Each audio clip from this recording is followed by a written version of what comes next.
Nomor 1. Makam Kesultanan Batu Layang. Makam Kesultanan Kalimantan Barat yang berada di Jalan Katulistiwa, Kelurahan Batu Layang, Kecamatan Pontianak Utara adalah makam Sultan Syarif Abdurrahman Qodri pendiri kota Pontianak.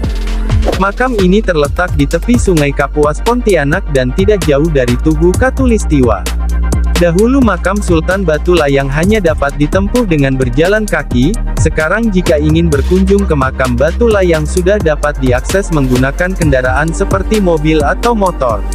Sebelum memasuki makam Batu Layang, Anda akan melihat beberapa makam yang berjejer sepanjang jalan menuju makam Sultan Syarif Abdurrahman Qodri.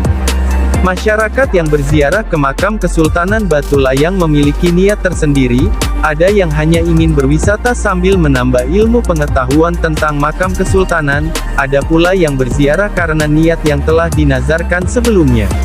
Makam Sultan Syarif Abdurrahman Qodri terbuat dari kayu belian bertingkat 2 dan berukirkan motif tumbuhan bersulur yang selalu diselimuti dengan kain berwarna kuning terang. Makam tersebut sudah berusia ratusan tahun dan sudah banyak dilakukan perbaikan. Di sisi depan makam kesultanan terdapat batu berukuran besar, dan menjadi tempat wisata pengunjung yang sedang berziarah ke makam Kesultanan Batu Layang. Konon katanya asal mula dinamakan Batu Layang, karena terdapat batu-batu yang jika dilihat dari arah Sungai Kapuas, batu-batu tersebut menampakkan bayangan tidak tenggelam, dan tetap terlihat seperti melayang. Selain itu tidak jauh dari batu-batu terdapat sebuah meriam kuning yang terletak di tempat tersendiri. Jika diperhatikan posisi meriam menghadap ke arah barat di mana terdapat sebuah pulau di bagian barat meriam tersebut. Meriam tersebut tidak sembarang menghadap ke arah barat, dan tempat seperti pulau bukanlah sembarang pulau biasa. Pulau tersebut merupakan kapal besar milik Belanda pada zaman dahulu, yang ditembakkan menggunakan meriam pada masa penjajahan Belanda. Sekarang meriam tidak pernah digunakan kembali, akan tetapi ada cerita mistis dari warga setempat yang tinggal tidak jauh dari lokasi tersebut, meriam yang sudah tidak pernah digunakan pernah mengeluarkan bunyi sendiri tanpa ada yang memainkan atau mendekati meriam tersebut. Selain untuk berziarah, makam Kesultanan Batu Layang ini juga menjadi objek wisata, karena terdapat kantin yang menyediakan berbagai makanan dan minuman. Pengunjung dapat menikmati pemandangan dan bersantai di tepi Sungai Kapuas sambil menikmati hidangan yang disajikan. Nomor 2. Keramat 7 dan Keramat 9 Ketapang Kalimantan Barat. Keberadaan makam Keramat 7 dan 9 tidak lepas dari sejarah Kerajaan Matam. Kerajaan Matam pada awalnya adalah Kerajaan Tanjung Pura yang didirikan oleh Brawijaya dari Kerajaan Majapahit di Jawa beraliran Hindu-Buddha. Sumber tentang keberadaan kerajaan ini tertulis dalam Kitab Negara Kertagama karangan Empu Pranca pada masa Kertanegara dari Singosari dan pada masa Kerajaan Majapahit dengan Sumpah Palapapati Mangkubumi Gajah Mada. Kerajaan Tanjung Pura beberapa kali mengalami perpindahan karena beberapa sebab. Salah satu daerah yang pernah menjadi pusat pemerintahan kerajaan yaitu di Sukadana pada masa pemerintahan Panembahan Karangtanjung, dengan demikian nama kerajaan berubah menjadi Kerajaan Sukadana. Pada masa Kerajaan Sukadana di bawah pemerintahan Sultan Muhammad Syaifuddin sebagai raja pertama yang memeluk agama Islam, pada masa pemerintahannya terjadi peperangan yang dikenal sebagai Perang Sanggau, dan berbagai hal yang terjadi mengakibatkan Kerajaan Sukadana runtuh. Agar tetap bertahan maka pusat dipindahkan ke wilayah yang kemudian dikenal sebagai tempat berdirinya Kerajaan Matan di bawah putra mahkota Gusti Jakarnegara atau Sultan Muhammad Zainuddin. Beliau sekaligus menjadi raja pertama Kerajaan Matam. Setelah lengser ia menonjolkan oleh anaknya yang bernama Gusti Kesumabandan dan bergelar Sultan Muhammad Muwazzuddin. Sultan ini memiliki 3 orang putra, yakni Gusti Bendung, Gusti Irawan dan Gusti Muhammad Ali.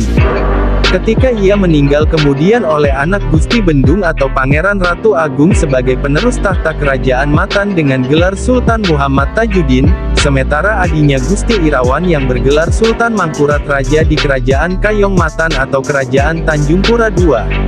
Tahta kekuasaan Kerajaan Matan diturunkan kepada Gusti Asma yang bergelar Sultan Muhammad Jamaluddin.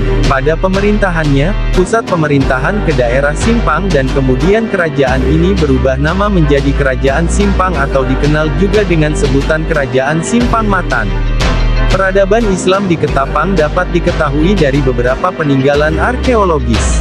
Unsur pemukiman yang masih dapat terlacak berupa peninggalan makam dengan berbagai bentuk nisan serta inskripsi yang menyertai. Bukti arkeologis di Ketapang dikembangkan bahwa Islam sudah berkembang pada abad ke-14 Masehi dengan angka tahun 1345 Caka atau 1423 Masehi. Nomor 3. Keraton Sambas. Wisata sejarah di Kalimantan Barat. Pusat pemerintahan Kesultanan Sambas terletak di sebuah kota kecil yang sekarang dikenal dengan nama Sambas. Lokasi bekas pusat pemerintahan terletak di tepi kota Sambas, Kalimantan Barat. Untuk mencapai kota ini dapat ditempuh dengan kendaraan darat dari kota Pontianak ke arah barat laut sejauh 175 km. Di daerah pertemuan Sungai Sambas, Sambas Kecil, dan Teberau, pada sebuah tempat yang oleh penduduk disebut Muare Ulakan, desa dalam kaum berdiri Keraton Kesultanan Sambas. Keraton Sambas disebut juga Istana Alwat Sihoebilo. Sebuah kerajaan atau biasa dikenal dahulu dengan negeri Sambas yang dulu dipimpin oleh keluarga Sultan. Kerajaan ini dibangun pada tahun 1662 Masehi yang Kerajaan Sambas pada puncak kejayaan pada tahun 1757 Masehi. Raden Jamak yang bergelar Sultan Umar Akomadin II, naik tahta yang menggantikan ayahannya Sultan Abu Bakar Kamaluddin keturunan Sultan Hasan Ibnu Syaiful Rizal. Konon katanya Raja Sambas mempunyai saudara di Brunei yang menjadi raja juga di sana. Raja Brunei memiliki darah keturunan Cina, yang berarti Raja Sambas juga mempunyai darah keturunan Cina. Pada masa Jepang ke Indonesia, Sultan Muhammad Mulia Ibrahim dibunuh oleh tentara Jepang yang tewas di Mandor. Lalu Sultan Safiuddin meninggal dengan keadaan sakit mungkin karena usianya yang sudah begitu tua. Beliau juga digelar sebagai Sultan Tua, karena beliau paling lama menjabat sebagai Sultan. Pusat pemerintahan Kesultanan Sambas terletak di daerah pertemuan sungai pada bidang tanah yang berukuran sekitar 16.781 meter persegi. Pada bidang tanah ini terdapat beberapa buah bangunan, yaitu dermaga tempat perahu kapal Sultan bersandar, 2 buah gerbang, 2 buah paseban, kantor tempat Sultan bekerja, bangunan inti keraton, balairung, dapur, dan masjid Sultan. Bangunan keraton menghadap ke arah barat ke arah Sungai Sambas, ke arah utara dari dermaga terdapat Sungai Sambas Kecil, dan ke arah selatan terdapat Sungai Teberau. Di sekeliling tanah keraton merupakan daerah rawa-rawa dan mengelompok di beberapa tempat terdapat makam keluarga Sultan. Gerbang masuk yang menuju halaman keraton dibuat bertingkat 2 dengan denahnya berbentuk segi 8 dan luasnya 76 meter persegi. Bagian bawah digunakan untuk tempat penjaga dan tempat beristirahat bagi rakyat yang hendak menghadap Sultan, dan bagian atas digunakan untuk tempat mengatur penjagaan. Selain itu, bagian atas pada saat-saat tertentu digunakan sebagai tempat untuk menabuh gamelan agar rakyat seluruh kota dapat mendengar kalau ada keramaian di keraton. Di tengah halaman keraton dapat dilihat tiang bendera yang disangga oleh 4 batang tiang. Tiang bendera ini melambangkan Sultan, dan tiang penyangganya melambangkan 4 pembantu Sultan yang disebut wazir. Di bagian bawah tiang bendera terdapat 2 pucuk meriam, dan salah satu di antaranya bernama Sigantar Alam. Sebelum memasuki keraton, dari halaman yang ada tiang benderanya, Anda harus melalui lagi sebuah gerbang. Gerbang masuk ini juga terdiri dari 2 lantai, tetapi bentuk denahnya 4 persegi panjang. Setelah melalui gerbang kedua dan pagar halaman inti, sampailah pada bangunan keraton. Di dalam kompleks keraton terdapat 3 buah bangunan. Di sebelah kiri bangunan utama terdapat bangunan yang berukuran 5 x 26 meter. Pada masa lampau bangunan ini berfungsi sebagai dapur dan tempat para juru masak keraton. Di sebelah kanan bangunan utama terdapat bangunan lain yang ukurannya sama seperti bangunan dapur. Bangunan ini berfungsi sebagai tempat Sultan dan pembantunya bekerja. Dari bangunan tempat Sultan bekerja dan bangunan utama keraton dihubungkan dengan koridor beratap dengan ukuran panjang 5,90 meter dan lebar 1,50 meter. Di bagian dalam bangunan tempat sultan dan pembantunya bekerja, tersimpan beberapa benda pusaka kesultanan, di antaranya singgasana kesultanan, pedang pelantikan sultan, gong, tombak, payung kuning yang merupakan lambang kesultanan, dan meriam lele. Meriam lele yang jumlahnya 7 buah hingga sekarang masih dianggap barang keramat dan sering diziarahi penduduk. Nomor 4. Keraton Sambaliung, Berau. Keraton Sambaliung atau Istana Sambaliung di Kabupaten Berau Provinsi Kalimantan Timur adalah salah satu bukti sejarah adanya Kesultanan Sambaliung. Sepeninggal Sultan Sambaliung ke-8, yakni Sultan Muhammad Aminuddin pada tahun 1959, Istana Sambaliung kemudian dialihfungsikan menjadi museum yang menyimpan banyak benda-benda bersejarah. Beberapa benda bersejarah yang dapat dilihat oleh pengunjung yang datang antara lain adalah sebuah tugu prasasti yang terbuat dari kayu ulin huruf Arab Melayu dan buah tugu yang ditulisi dengan aksara asli suku Bugis yang terletak di halaman depan keraton.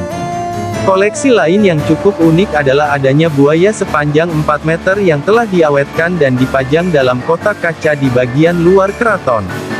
Keraton yang memiliki ciri khas desain bangunan China ini memiliki 12 kamar dan satu ruang utama di bagian tengah. Ruang utama di keraton ini biasanya dipakai untuk pertemuan-pertemuan adat dan pertemuan lainnya, juga sebagai tempat penobatan atau pemberian gelar bangsawan pada keturunan Sultan Sambaliung. Keraton ini juga memiliki 4 buah taman, yang ketiga diantaranya berada di bagian depan. Di bagian depan juga terdapat gapura yang memanfaatkan lambang Keraton Sambaliung di atasnya. Keraton yang pernah diserang dan dicoba untuk menghadapi masa pendudukan Jepang dan Belanda masih berdiri kokoh di tepi Klai. Untuk mengakses tempat ini, pengunjung dapat menggunakan kendaraan umum maupun pribadi dari ibu kota Kabupaten Berau, Tanjung Redep langsung menuju Keraton Sambaliung. Nomor 5. Keraton Banjar Kalimantan Selatan. Keraton Banjar adalah istana kenegaraan Kesultanan Banjar sebagai pusat pemerintahan Kesultanan Banjar. Menurut hikayat Banjar, istana yang pertama kali dibangun diperuntukkan untuk Ampu Jatmika, yang dianggap cikal bakal raja-raja Banjar. Sampai saat ini lokasi-lokasi keraton dan wujud keraton Banjar tidak dapat diketahui dengan pasti, sebab tidak adanya data yang lengkap. Sebagai bekas negara terbesar di bagian selatan Borneo pada masa kejayaannya, tentunya Kesultanan Banjar memiliki pusat pemerintahan yang cukup baik. Keberadaan Keraton Banjar yang sudah punah, salah satunya dikarenakan pertentangan dan konflik dengan Belanda. Sikap Kesultanan Banjar dan orang Banjar pada umumnya yang tidak mau tunduk kepada kemauan Belanda. Berdasar catatan sejarah, diketahui bahwa di Kalimantan Selatan pernah berdiri sebuah kerajaan yang besar yaitu Kerajaan Banjar tahun 1526 sampai tahun 1905. Pada puncak masa kejayaannya, Kerajaan Banjar memiliki wilayah kekuasaan yang sangat luas, mencakup hampir sebagian besar pulau Kalimantan sekarang. Namun demikian hingga kini tidak diketahui lagi bagaimana keberadaannya, baik lokasi maupun bentuk arsitektur istana Kerajaan Banjar. Penelitian mengenai rekonstruksi Keraton Banjar sudah pernah dilakukan Kasnowi Harjo, DKK, 2006, Muhammad, 2006A, 2006B, namun terbatas pada masa Kerajaan Banjar saat berada di Kuin tahun 1526 sampai tahun 1612. Berdasar penelusuran sisa-sisa reruntuhan yang didominasi susunan batu bata, maka hasil studi rekonstruksi menunjukkan bahwa keraton pertama Kerajaan Banjar tersebut sangat dipengaruhi kebudayaan kerajaan negara Daha. Diyakini bentukan istana tersebut juga merupakan sebuah bangunan bekas peninggalan kerajaan negara Daha.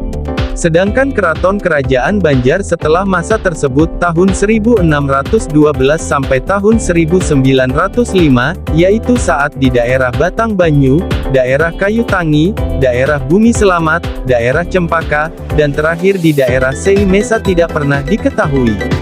Peristiwa perpindahan pusat pemerintahan Kerajaan Banjar sendiri terjadi akibat pertikaian dengan bangsa Belanda yang dipicu oleh pertikaian dagang. Dan selama masa pertikaian tersebut, setidaknya keraton kerajaan berpindah sebanyak 5 kali. Akibat pertikaian ini, berakhir dengan dikeluarkannya pengumuman penghapusan Kerajaan Banjar pada tanggal 11 Juni tahun 1860, yang ditandatangani oleh Residen Surakarta Fn. Nieuwenhuizen yang merangkap Komisaris Pemerintahan Belanda untuk Afdeling Selatan dan Timur Kalimantan IDHAM, 2003. Penelitian terakhir yang telah dilaksanakan oleh Balitbangda Provinsi Kalimantan Selatan Muhammad, 2009, difokuskan pada upaya mencari lokasi untuk rekonstruksi Keraton Kerajaan Banjar yang sesuai dari aspek kesejarahan dan pelestarian pusaka saujana budaya.